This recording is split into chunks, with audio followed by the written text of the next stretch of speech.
नमस्कार, मैं हूं अमलेंदु भूषण खां। जनमानस विवेचना में आपका स्वागत है।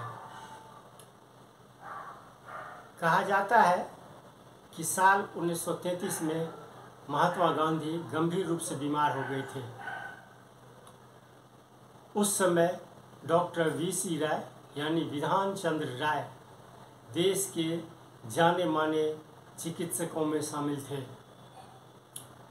डॉक्टर राय महात्मा गांधी का इलाज करने जब पहुँचे तो महात्मा गांधी ने उनसे इलाज करवाने से मना कर दिया था। गांधी ने डॉक्टर राय से पूछा, लोगों से इलाज करवाने की फीस आप कितनी लेते हैं?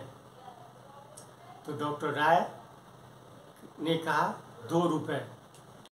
गांधी जी ने कहा, आपसे गरीब लोग तो इलाज नहीं करवा पाते होंगे। डॉक्टर राय का जवाब था, मैं राष्ट्रपिता का इलाज करने आया हूँ। तब जाकर गांधी जी उनसे इलाज करवाने के लिए तैयार हुए। देश आज़ाद होने के बाद पंडित जवाहरलाल नेहरू और सरदार पटेल के कहने पर डॉक्टर वीसी राय पश्चिम बंगाल के मुख्यमंत्री बनने के लिए तैयार हुए। एक मुख्यमंत्री रहने के बावजूद डॉक्टर वीसी राय गरीब लोगों का इलाज मुफ्त में करते रहे। बाद में साल 1962 में डॉक्टर वीसी राय की मौत हो गई और मेडिकल काउंसिल ऑफ इंडिया ने उनके नाम पर डॉक्टर वीसी राय पुरस्कार देने की घोषणा की। लेकिन साल 2018 से यह पुरस्कार नहीं दिया जा रहा है। आइए इसी बात पर डॉक्टर वेद प्रकाश मिश्रा से बात करते हैं। Doctor Ved Prakash Mishra Indian medical association के लीड ओरेशन हैं।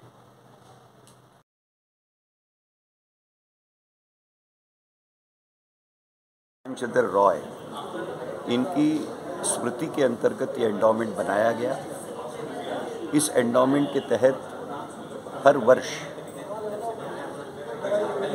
निश्चित कैटेगरीज के अंतर्गत देश के गणमान्य डॉक्टरों को अवार्ड दिया जाता है, जिसमें medical statesman, medical professional come statesman, eminence of a medical teacher, development of a speciality और सोशो मेडिकल रिलीफ।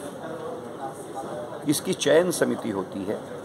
उस चयन समिति के अध्यक्ष रूल्स के मुताबिक आदरणीय प्रधानमंत्री पदेन होते हैं या उनका nominee, who should not be less than a retired supreme court जज।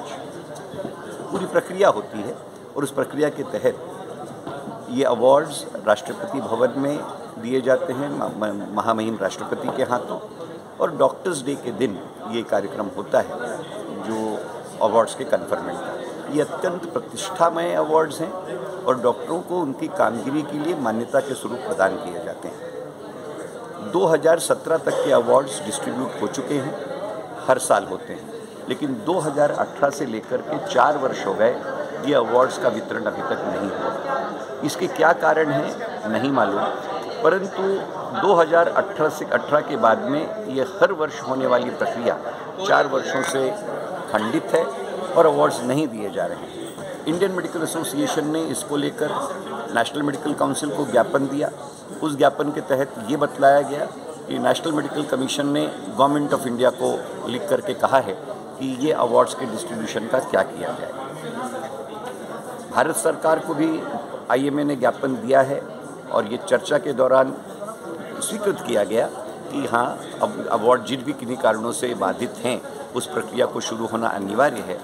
आज जब डॉक्टर्स डे 1 जुलाई का आदरणीय स्वर्गीय डॉक्टर विधान चंद्र राय इनकी स्मृति में राष्ट्रीय डॉक्टर दिवस घोषित हो गया हो, ऐसे समय में उनकी मेमोरी में स्थापित इतने महिमामयी गणमान्य अवार्डों का इस तरीके से खंडित होना औचित्य से परे है। इसलिए निश्चित तौर पर मैंने मेरे व्याख्यान में निवेदन किया है कि ये अवार्ड्स अविलंब प्रक्रिया के तहत हर वर्ष जिस तरीके से दिए जाते हैं उस तरीके से दिए जाने चाहिए।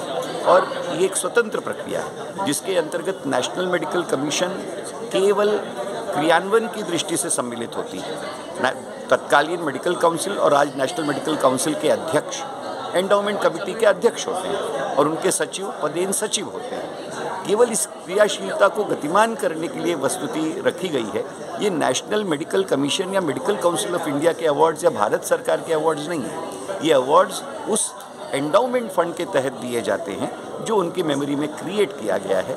इसलिए इंडियन मेडिकल एसोसिएशन आग्रह करता है कि जिन किन्हीं कारणों से यह प्रक्रिया खंडित है, विलंबित है, उसे अविलंब शुरू किया जाए और 2018 से लेकर के आज तक 4 वर्षों के जो अवार्ड्स हैं वो मिलाकर करंट प्रक्रिया के तहत इन 4 वर्षों के अवार्ड्स एक रूप में एक कार्यक्रम के अंतर्गत वितरित किए जाएं, ताकि डॉक्टर्स को उनके सबसे बड़े लेजेंडरी लीडर विधान चंद्र राय की स्मृति का एक अत्यंत मननीय पुरस्कार जो प्राप्त होता है उसे अविलंब वो प्राप्त कर सकें, जो मुझे ऐसा लगता है कि उनका नैसर्गिक अधिकार है। इसलिए हमारा ये निवेदन है।